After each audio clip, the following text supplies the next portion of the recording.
Genie is a magic spirit believed to take human form and serve the person who calls it, being able to grant wishes when summoned.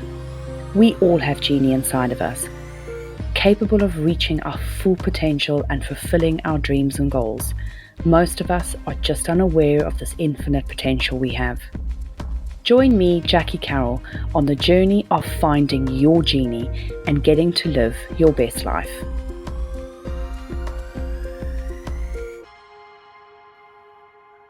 Hi, I'm Jackie Carroll, founder of Mind Immersion, a virtual reality platform which helps you step into the best version of yourself, and your host on Finding Your Genie, the program that shows you how to reach your goals, manage your emotions, and have the life you want. Welcome, everyone. Today I am here with the amazing Helen Creegan-Walsh. Helen is a certified Thinking into Results consultant with the Proctor Gallagher Institute, as well as a qualified financial advisor. Helen understands that you deserve the best and most abundant life, and having a business and mindset mentor can help you achieve that faster and with guaranteed success. And now, how does she know this? Because she has done it herself and now is excited to help others achieve the same and more. So Helen gave me a quote, less time and more ease, which she quotes from Thomas Edison. If we all did the things we are really capable of doing, we would literally astonish ourselves. So firstly, Helen, welcome onto the show. Thank you very much for being here with me and spending your precious time here.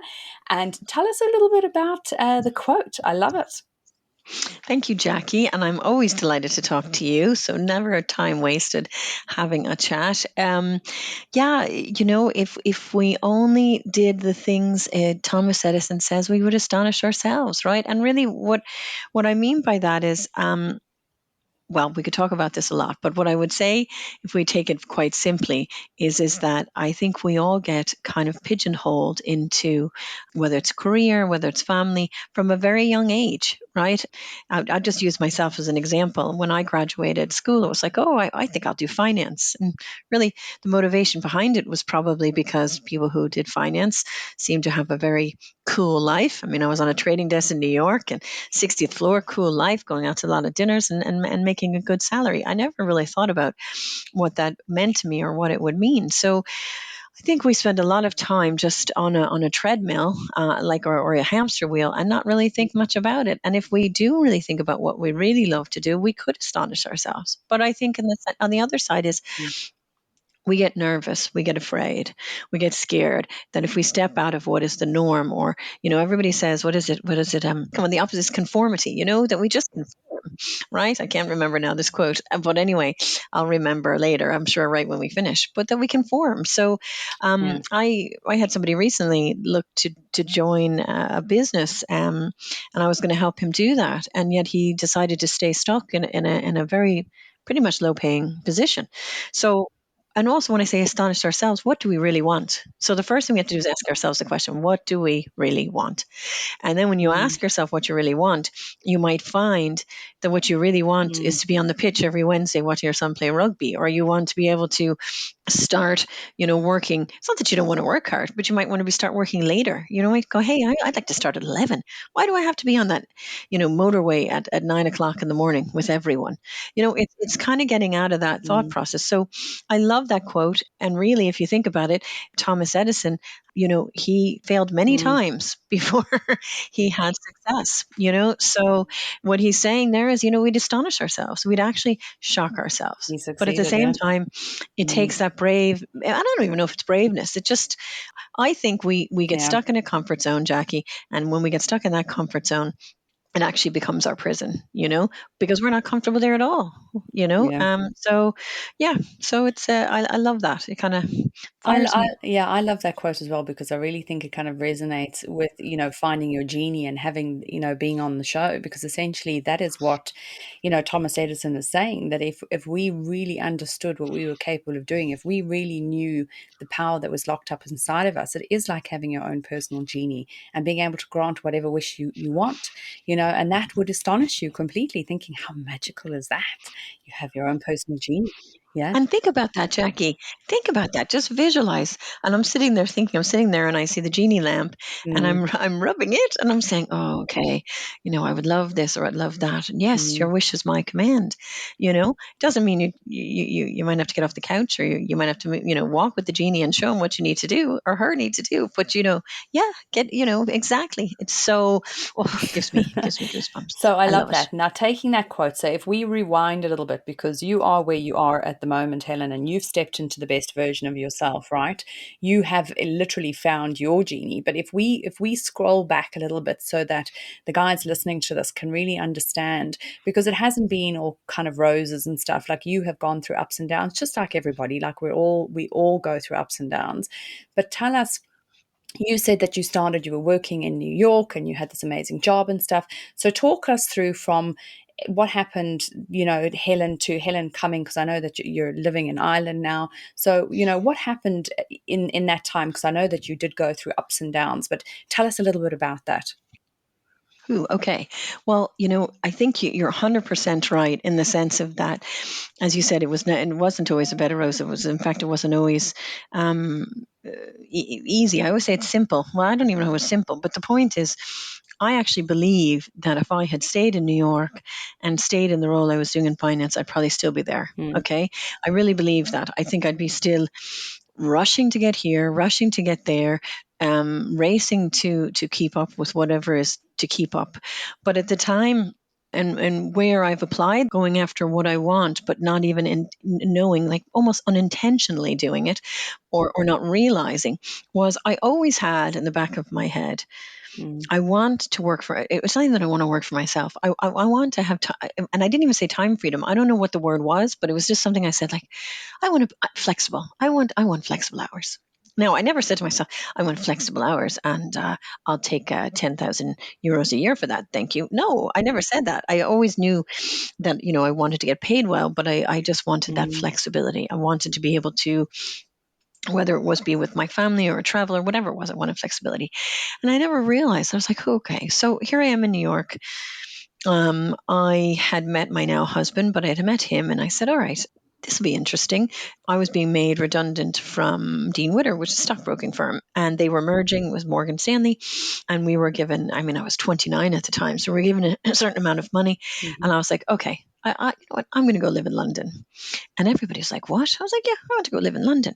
So, and then everything started moving to make that happen. Now, I know that now, but I didn't know it then because I got a passport because I'm American. I couldn't work in Europe, mm, but through my grandmother, I could get a passport. All of the people on the desk and all my network were like, okay, go interview with this person, go interview with this person, talk to this person. Next thing I know, I had a job. And the weekend, and I remember it so clearly because the weekend Lady Diana was killed. It was Labor Day weekend, and I was getting ready to go to mm, London, not knowing a soul.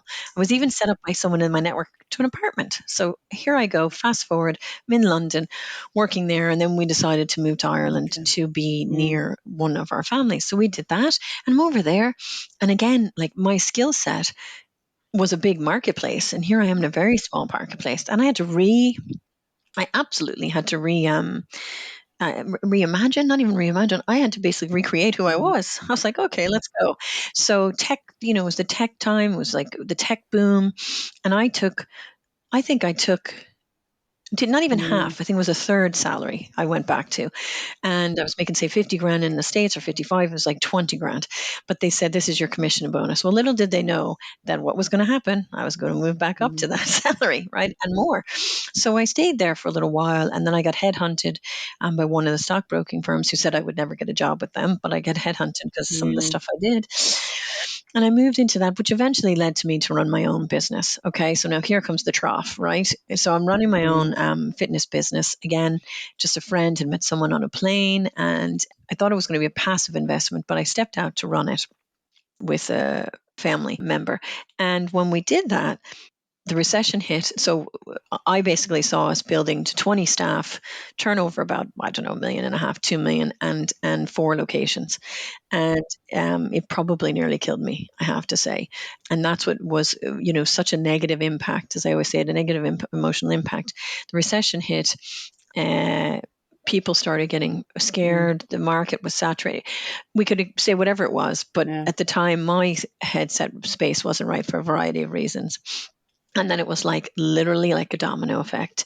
Then, but I also had two babies in 5 years. I was running this company, and then we moved back to Dublin. But it was a really tough time. And actually, I have to be honest with you, Jackie, at that time I thought to myself, what am I going to do? I don't even know if I'm capable of doing. Could you imagine that? I'm like, I'm not skilled, and so I proceeded to go in and in a weight loss business and help her set that up. I was supposed to be a partner, but she never lived up to what she said she was going to do. So again, it was like, when I started the financial services business, I just saw I was going in the same direction again. It was like, okay, because my confidence was shot. I didn't have faith in what I wanted to do. And then I was introduced to what I'm doing now as a certified consultant with Bob Proctor from The Secret. But it was really about thinking into results. What's your mindset? And for the first time, I intentionally looked at that. And I went from, really being probably where they would say, there's the door. Sorry, to the top 1%. I'm in the top 10 of the Yeah. organization. I'm running my own business.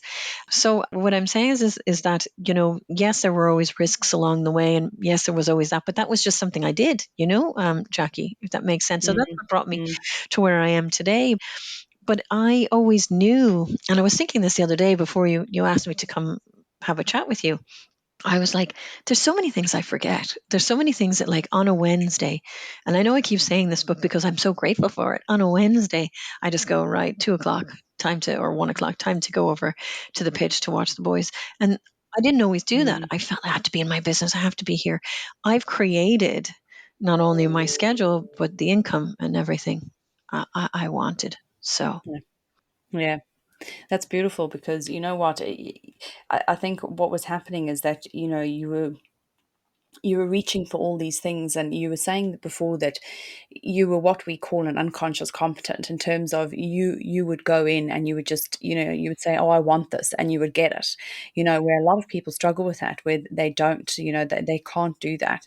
And it's kind of like we're saying, well, how do they step into being the best version of themselves? Or if they ultimately wanted to find their genie without being having that unconscious competency, that's kind of something that this is the beauty of it, and why I think what you're doing here is so beautiful, because you've lived and breathed this, stepping into consultancy and actually coaching and mentoring people to say, I understand now, what I did and how I overcame these obstacles and that. And you can now help people who don't know, who don't have that, can't just manifest stuff immediately. They need that understanding and that awareness. So you're actually going into that now, which I think is beautiful, Helen, because, I've seen how much you care about people, and I've seen how much you really want them to succeed more so than anything. And I just, I just think it's beautiful, because I know that that's what you're going to do in your business and with the consultancy and the mentorship. But how would, if you were to say, okay, stepping into the best version of yourself, finding your genie, what does that kind of look like? So, you were saying you overcame a lot of stuff. I know that you were talking about earlier on that your business basically almost killed you, but isn't it interesting though? And then we'll go back quickly, I diverge, that some of the worst things in life put us onto some of the best things that can ever happen to us, right? And it's almost like, and I love this, what Steve Jobs says is, you can't connect the dots looking forward, you can only connect the dots looking back. And for every challenge and everything that seems unsurmountable at that particular time is now easy to go in hindsight, wow, okay, that's unbelievable, because this happened and that happened, and now it's led you to this, right? And all those experiences in your life are leading you to essentially helping people step into the best versions of themselves, and also you've got the financial advising side of it. So people who are in businesses for themselves, or if they want to get into business, I mean, you cover all aspects of that, which is great. So if you were to think, and we can go back now, if you were to think about what advice, if you were to give to your younger self or to anybody who's listening, in terms of stepping into the best version of themselves, what would that be? it's so funny that you're saying that, because I was actually like visualizing myself turning to talk to her back then. But you're right. to answer your question, I'll step back to what you said is when you said the business nearly killed me. I do look back at it now Mm, and I see it was an incredible opportunity for growth, because how I behaved and how I operated and how I worked was not how I wanted to be. I felt I needed to be a certain way, whether that was aggressive or, you know what I mean? I felt that I needed to be a certain way. And I realized I don't have to be that way. I don't need to run the business like that. And so now, if I were saying, if you want to be, if you want to step into the best version of yourself, if you want to rub the genie and ask her what you want, right? Right? Get the, I would say, who are you? You are now. That's the first thing I would say. And that's the biggest lesson I've learned mm, over the last couple of years is you are that person now. So if you're that person who runs their own business, who has that time freedom, what do you need to do? The first thing you do is you look at your schedule. So put the schedule the way you mm, want it, right? And if you're an employee, see how mm, you can structure that. Maybe have a chat with, with someone. I mean, if your ultimate goal is to be self-employed, well, then that's easy. And you're going, what? I remember that was easy, because I remember everyone saying I needed to mm, work evenings. I didn't have to work evenings. I haven't worked an evening. So what's the best version of you? And then you drill it down. mm, So how do you work? How do you operate? How do you dress? How do you talk to people? What do you expect? You know, and you can say it easily, like operate from the end result, but all that's telling you is a descriptive.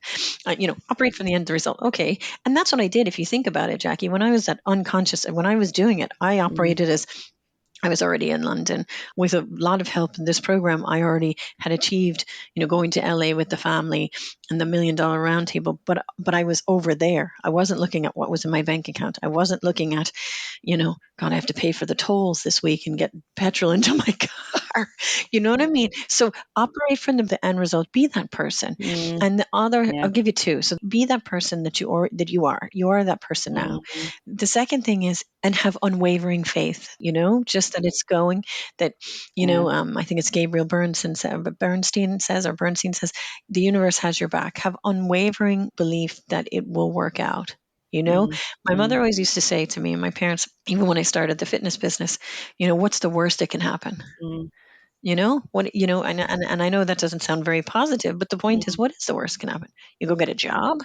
You know what I mean? Like, mm, go for mm. it, Yeah, go for anything really, isn't it? Like it doesn't matter whether you are, in a career that you're wanting to, go for, the manager position, or if it is you're wanting to start up your own business, or if you're even just wanting to have children and stuff, like I think there's different people are in different phases and different journeys in their life, and it is that, and it's just, I suppose it is self-belief. It's self-belief that you can do it. And we all have an amazingness that we bring to the world, and we must never forget that. And one of the biggest things is self-love, and having the confidence to say, I know who I am, and I know that every day I step up and I show up as the best version of me. So tell us one or two of your most favorite books of all time that you read and go and you just love more than anything, and why. Oh my goodness. Think and Grow Rich. I mean, I'd have to say that from Yeah. Napoleon Hill. And I'm reading one now. What is his name? Donald Neil Walsh. Happier Than God. And I know it's so in the forefront, but Mm, the reason I love it is so many times when we're looking to be the best version of ourselves, or in this arena of personal development and growth, and looking at it, there's so much around, oh, look at all the material things I have, look at the plane I have, look at this I have.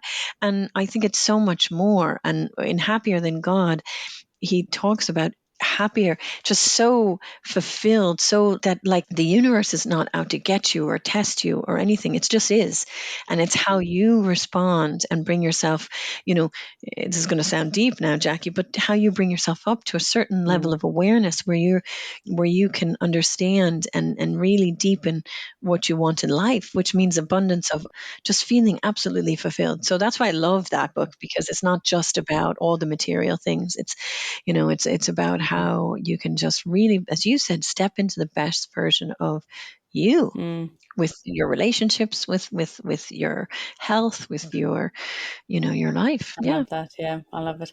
Helen, like I can speak to you for hours. So Thank you. But tell us, because like I want to spread your amazingness to everybody else. So if people wanted to get in touch with you, if they wanted to find out a bit about, your mentorship and if you can help them step into the best version of them, how do they get hold of you? And tell us, I know that you usually have some events and stuff on Fridays and that. Tell us a little bit about what's happening in Helen's world and how if people wanted to jump on and have a chat with you and, get into your webinars and stuff like that, how can they do that?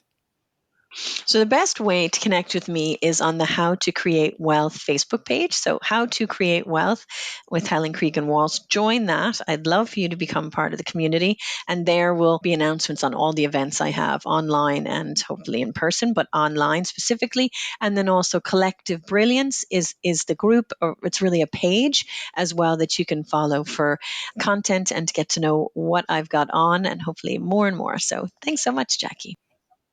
Thanks, Helen. So, guys, anyway, if you're wanting to, we'll put some links and stuff in the show notes that you can, if you're wanting to get hold of Helen, we'll have her website details and Facebook pages and groups and emails and stuff there. So, Helen, thank you so much for joining us on Finding Your Genie. I really appreciate your time. And we'll talk to you soon again, hopefully. Thank you so much, Jackie. Very grateful for you.